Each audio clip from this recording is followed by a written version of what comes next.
1973. Avant le départ de mer.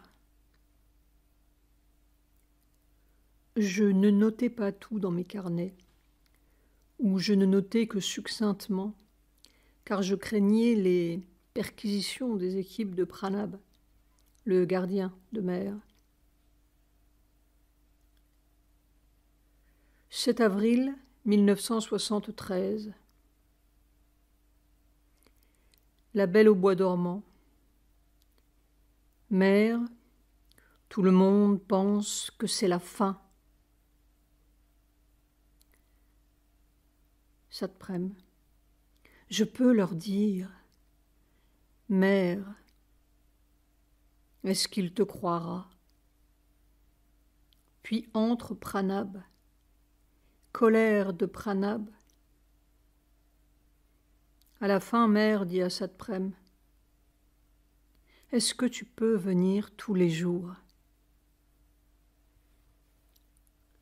8 avril 1973. Satprem à Abhay Singh, le frère de Sujata.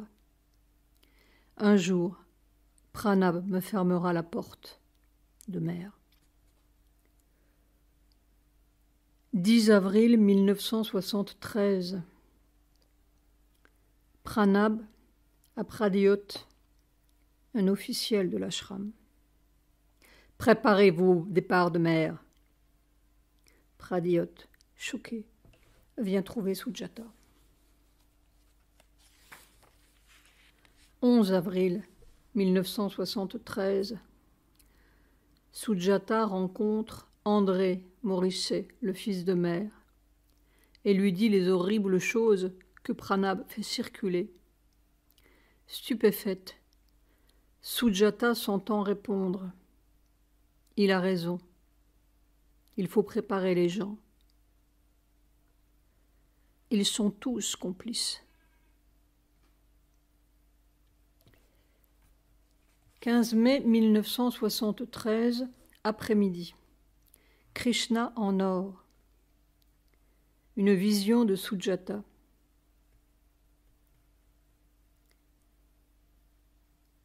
Nous soulignons certaines dates particulièrement importantes.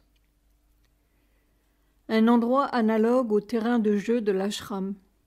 Ça et là, quelques personnes vont et viennent et discutent. Je me trouve quelque part au milieu du terrain, face à la porte de la chambre de mer. Par le portail du terrain de jeu, entre un véhicule, mi-fiacre, mi-charrette, tiré par 2 bœufs.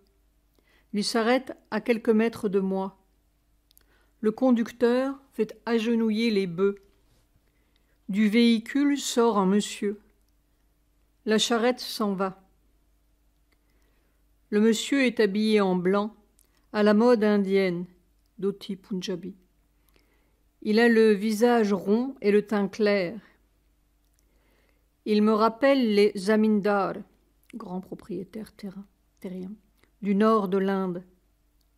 En fait, il est le nouveau propriétaire et vient prendre possession des lieux. Note de bas de page. Le nouveau propriétaire de l'ashram et de l'œuvre de Mère et de Sri Aurobindo. Nous sommes en mai 1973 et Mère ne partira qu'en novembre 1973, le 17 novembre. Derrière moi, les portes de Mère sont fermées à clé. Il a les clés. Mais il est censé ne pas ouvrir une certaine chambre, celle que je crois être la chambre de Mère. Mais il se dirige droit dessus et tourne la clé dans la serrure. Il entre. Moi aussi, comme si j'avais le droit de le faire. Nous avançons à tâtons jusqu'au fond de cette pièce. J'ai une vague impression qu'il y a une petite lucarne dans le mur du fond. Dans le coin à gauche, il y a un grand trône, très haut et richement décoré. Assis sur le trône se trouve la divinité. Il est tout petit, environ 80 cm, sur cet énorme trône. La divinité est faite d'or massif. À ses pieds se trouvent les symboles et objets du culte. Comme nous nous approchons de lui, une sorte de prière ou d'aspiration intense s'empare de moi. Nous nous tenons devant lui et le regardons. Tout mon être est comme une prière ou une invocation ardente. La divinité devient vivante. Il sourit légèrement, puis descend de son trône. Il arrive à peine à hauteur de ma poitrine et ressemble à un petit garçon de 8 ou 10 ans. Tous les trois, nous sortons de la chambre. La scène a changé. Maintenant, c'est la campagne. De vastes étendues sans bornes. Quelques champs sont cultivés. La plupart des terres sont à l'abandon. Nous marchons. Nous marchons sur un étroit talus, au bord d'une rizière cultivée qui se trouve à notre droite. C'est vert. Je suis la plus proche de la rizière. Le monsieur est le plus éloigné. La divinité est entre nous deux. Il a une drôle de démarche. Il est si lourd dans son or massif qu'il semble rouler d'un bord sur l'autre. Je crains un peu pour lui et lui prends la main pour l'aider. Je me sens aussi une sorte de tendresse pour cet enfant. Puis je me retourne vers lui pour le rassurer. Mais au lieu que ce soit moi qui le regarde de haut en bas, c'est lui qui me regarde d'en haut. Je suis tout à fait étonné de voir comme il a grandi pendant cette courte marche. Maintenant, c'est moi qui arrive à peine à hauteur de son épaule. Il semble avoir grandi et être devenu un jeune garçon de 13 ou 14 ans. Comme je lève les yeux, il baisse les siens et me sourit. Oh, quel sourire! Si absolument charmant et plein de malice. Un sourire qui contenait le monde. Tu vois, je vais très bien. Maintenant tu vas voir, on va bien s'amuser. Nous avons continué notre marche. À notre gauche, assis les jambes croisées, la tête penchée, se trouve M, un disciple très versé dans les textes sanscrits. Comme nous continuons d'avancer, je pense « Quel dommage! On passe juste devant lui et il ne saura même pas qui a passé. » Mais au moment où nous allions le dépasser, il relève la tête et voit. Je suis contente pour M. Nous continuons de marcher. Maintenant, la scène change rapidement. On rencontre de plus en plus de gens, des arbres, des routes, et toujours plus de gens. Partout où nous passons, il y a du désordre, des émeutes, de la confusion. Comme si la divinité semait le chaos partout. Le zamindar commence à être fâché. Il avait fait sortir la divinité pour montrer au monde quel merveilleux homme il était, lui, et puis voilà. Tout le monde aurait dû lui montrer un grand respect, lui obéir, car n'était-il pas le propriétaire? Mais le dieu avait juste l'effet contraire. Il ne fallait pas qu'il reste davantage dehors. Il faut le remettre à sa place et sous clé, dit le propriétaire. Ainsi nous retournons au sanctuaire. Cette fois je reste dehors. Le zamindar remet le dieu dedans, puis il essaie de verrouiller la porte. Alors, je vois le dieu en or qui grandit, grandit. Le plafond dégringole. La tête, la poitrine du dieu traversent le plafond. Il arrache les murs et jette des briques partout. Le zamindar disparaît sous les débris. Le dieu d'or grandit, de plus en plus haut, de plus en plus puissant. Il ne tolère aucune résistance. De ses mains formidables, il démolit les murs de son ancien sanctuaire. Quand je me suis réveillée, je l'ai appelé Krishna en or. Le propriétaire est Navajata, dont la société et les finances régneront sur l'ashram et sur Auroville pendant un certain temps. Il ira jusqu'à la Cour suprême de l'Inde pour tenter de faire déclarer et reconnaître la religion de Sri Aurobindo. Krishna en or est évidemment le symbole de la nouvelle création de Mère et de Sri Aurobindo. Le pouvoir supramental qu'ils ont planté dans la terre et qui va pousser dehors au grand jour tout le mensonge caché. C'est la confusion, les émeutes, le désordre que nous voyons maintenant s'étaler partout, afin que le règne divin puisse s'établir et l'homme vrai sortir de ce chaos. Agenda volume 13, 15 mai 1973. 19 mai 1973. Dernière entrevue avec Mère. Nuit du 20-21 juin 1973. Vision de Sujata. Kumud, l'assistante de Mère, en haut de l'escalier à la porte de Mère, avec une seringue à la main. Personne ne peut voir Mère sans s'être fait inoculer. Sujata aperçoit Mère dans une demi-obscurité. Tout le monde se fait inoculer, même Nolini, qui monte péniblement les escaliers en se faisant aider et arrive à peine à marcher. Sujata n'aime pas cela, mais elle accepte pour ne pas faire de scandale.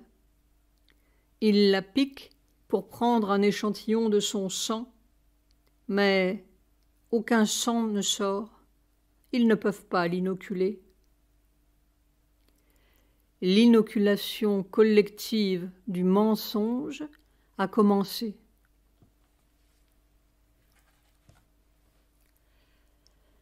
« 3 juillet 1973.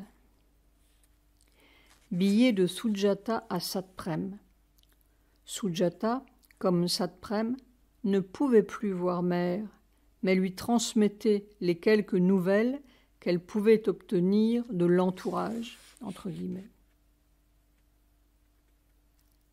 Êtes-vous bien? Les nouvelles de Mère sont bonnes, elle marche avec tant de tendresse, douce. 13 juillet 1973. Billet de Sujata à Satprem. Douce Mère est très intériorisée ce matin. Elle a pris beaucoup de temps et presque pas mangé. Soyez bien pourtant. Douce. 29 juillet 1973. Une lettre à Yolande Lemoine, l'amie de J.R.D. Tata, le directeur de Air India, qui jouera un rôle dans la délivrance de l'agenda de Mère. Yolande. Un post-scriptum à une dernière lettre. Peut-être ne savez-vous pas la situation actuelle dans l'Inde. Ouvrez un poste de radio, n'importe lequel. Écoutez les haut-parleurs hurler au coin des rues et débiter un mélange de jazz européen entrecoupé de sitar et de miaulements hawaïens. Regardez les affiches de cinéma qui apportent dans tous les villages de l'Inde les trémoussements du Moulin Rouge via Konarak. C'est une dégradation générale des consciences, un abrutissement organisé, une exploitation des instincts les plus bas, mais combien payant. J'ai suivi cette dégradation pas à pas depuis bientôt 20 ans dans l'Inde, et je l'ai trouvée jusque dans les villages de l'Himalaya. Il y aurait là, vraiment, une œuvre mémorable et salutaire à faire pour tout un peuple. Satprem. 1er octobre 1973. Billet de Sujata à Satprem.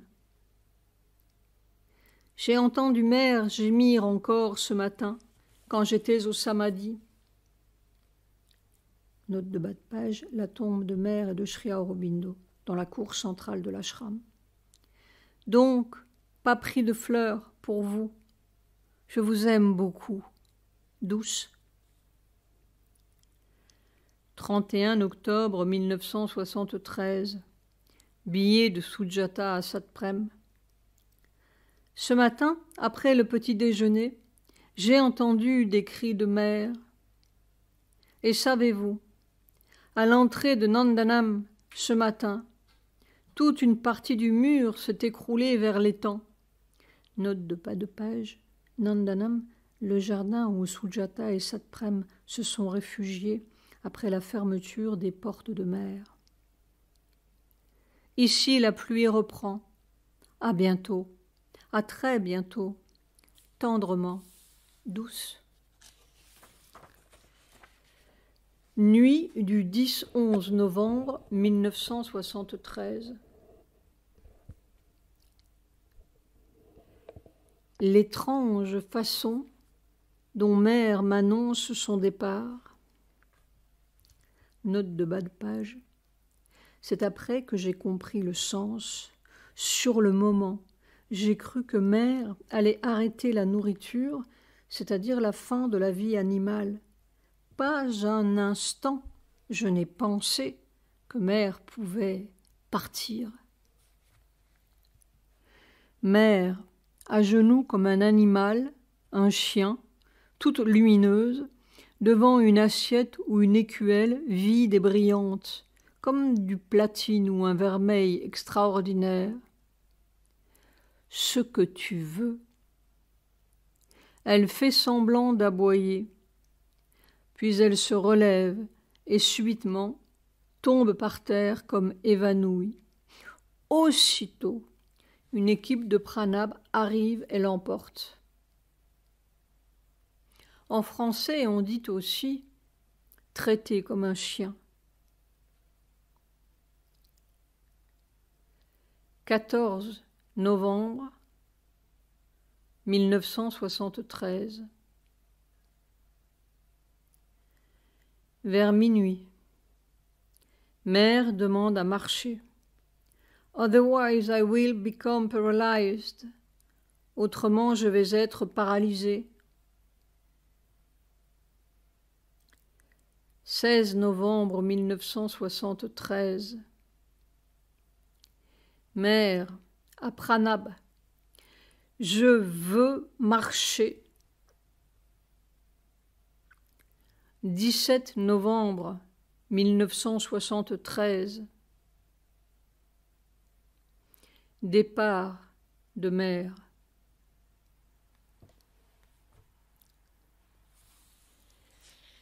« 1973, après le départ de mère. 18 novembre 1973.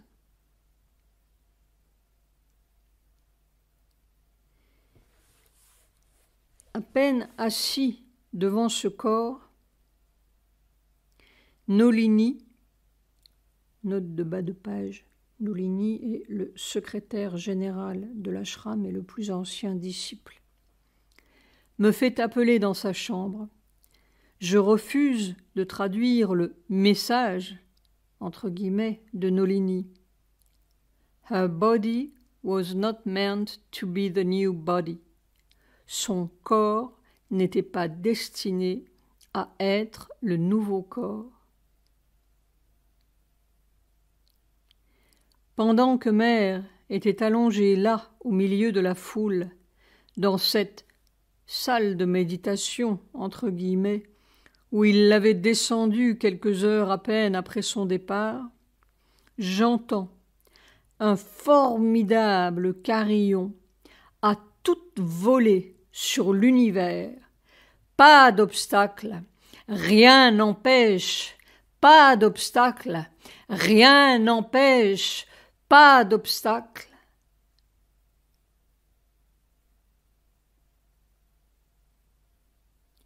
20 novembre 1973. 8h15. On visse le couvercle sur mer pendant qu'une voix, du haut de l'ashram, débite des mensonges solennels. Envie de m'enfuir.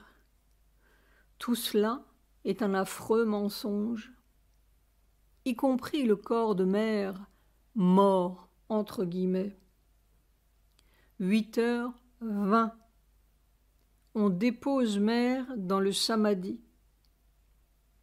Sujata, dans le couloir du premier étage, à l'endroit où se tenait mère il y a 23 ans quand on inhumait Sri Aurobindo, voit se dessiner sur le couvercle provisoire du samadhi le visage de mère, très jeune, souriante, le visage rond. 22 novembre 1973. Discours de Koumoud. Nous avons si bien fait. Koumoud raconte une prophétie qu'elle a entendue. She will lose the link. Elle perdra le lien. Oui, le lien. Sat égale Satprem, auquel on a fermé la porte. Le terrible pourquoi. J'entends mère, d'une voix assez formidable, qui me dit « Tu ne veux pas que ce soit un échec ? Eh bien, fais-le !»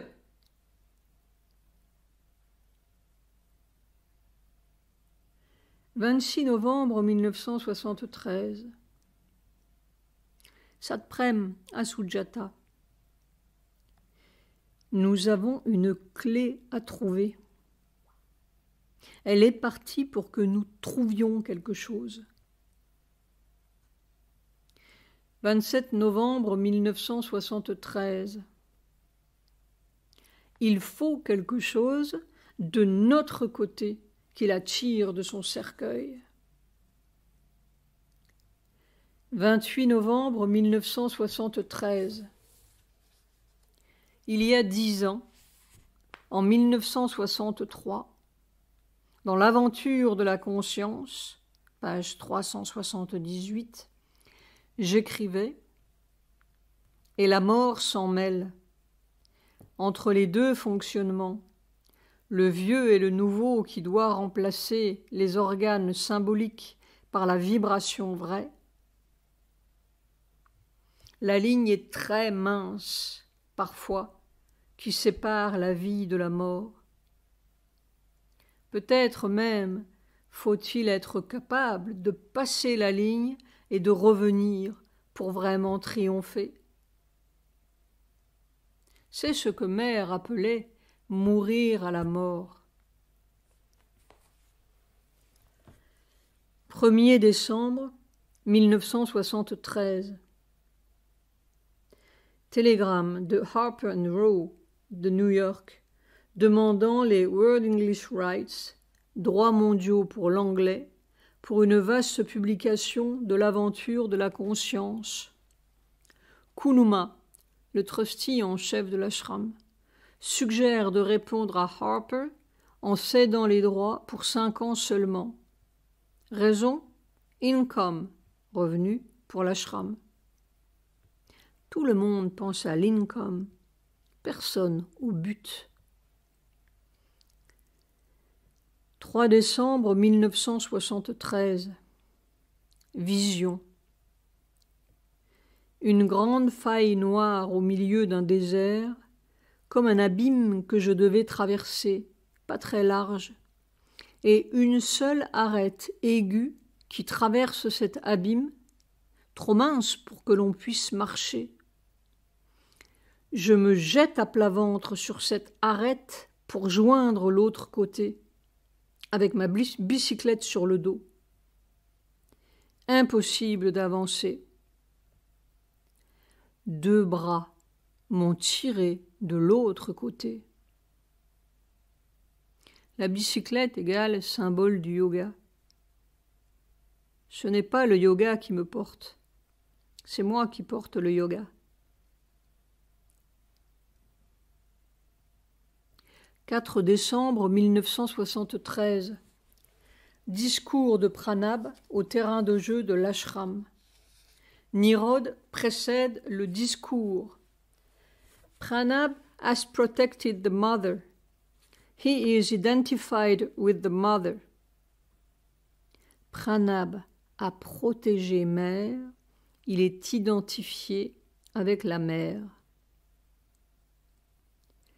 L'inoculation générale. I was fully prepared from the beginning. J'étais tout à fait prêt dès le début, dit Pranab. À la fin de son discours, Pranab déclare « It makes no difference to me », le départ de mère.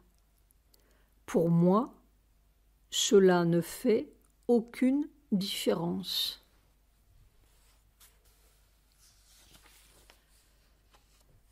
13 décembre 1973. Je commence la relecture des œuvres de mère pour le livre. Pranab part en pique-nique. L'oiseau libéré. 14 décembre 1973. Satprem à Sujata. Les 5 piliers de l'ashram. Pranab, le gardien. Kunuma. Djuman, 2 des trustees. Nava, le propriétaire, entre guillemets. André Morisset, le fils de mère.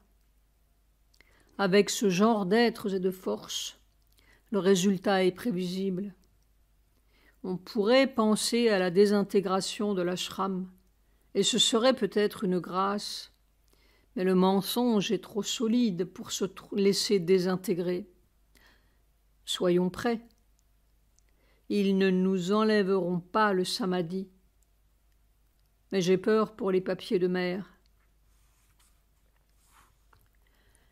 20 décembre 1973.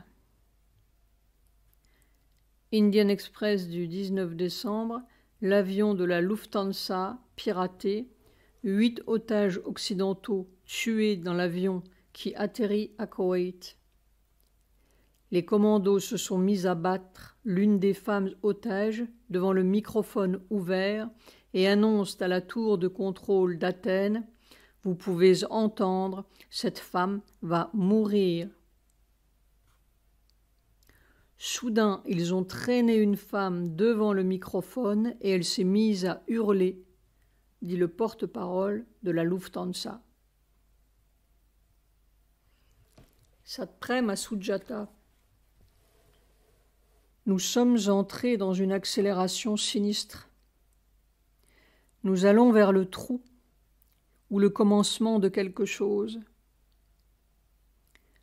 Tout va peut-être bientôt être périmé. Quelque chose a vibré très fort.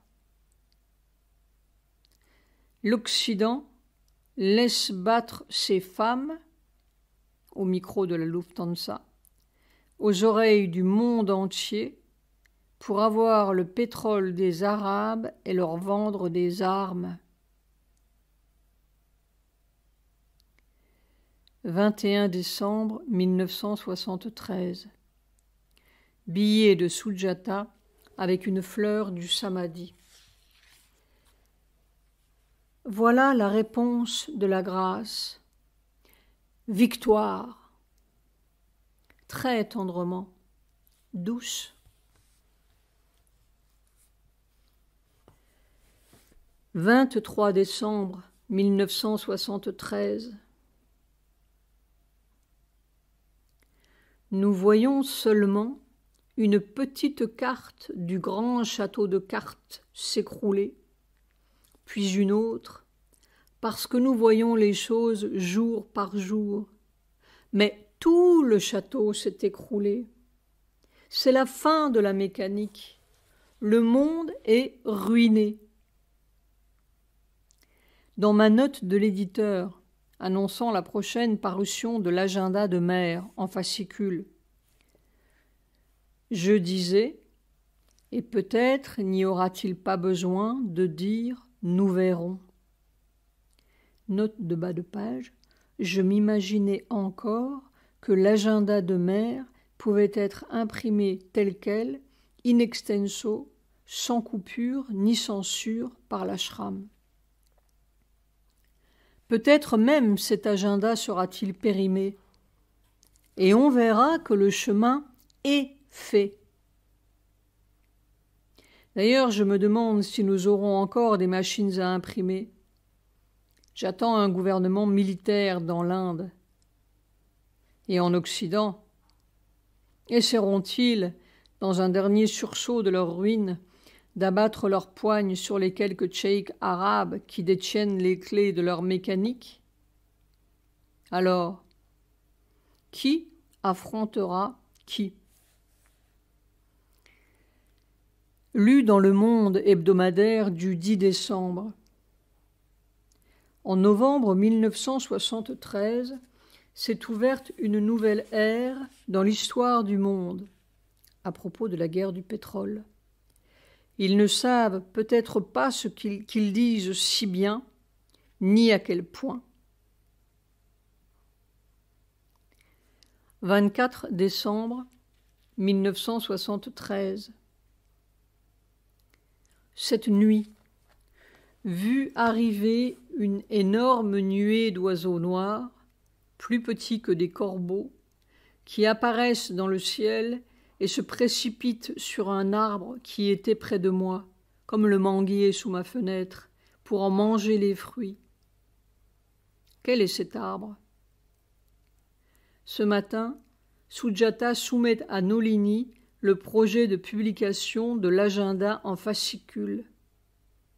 Est-ce que cet arbre serait l'agenda de mer? Note de bas de page, oui, et tous les petits corbeaux se précipitent. 28 décembre 1973. Suicide de mon frère, François. 31 décembre 1973. Billet de Sujata avec une fleur du samadhi. Voici la fleur, l'aspiration.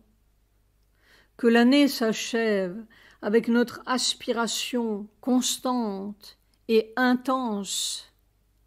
Comme je vous aime, votre douce.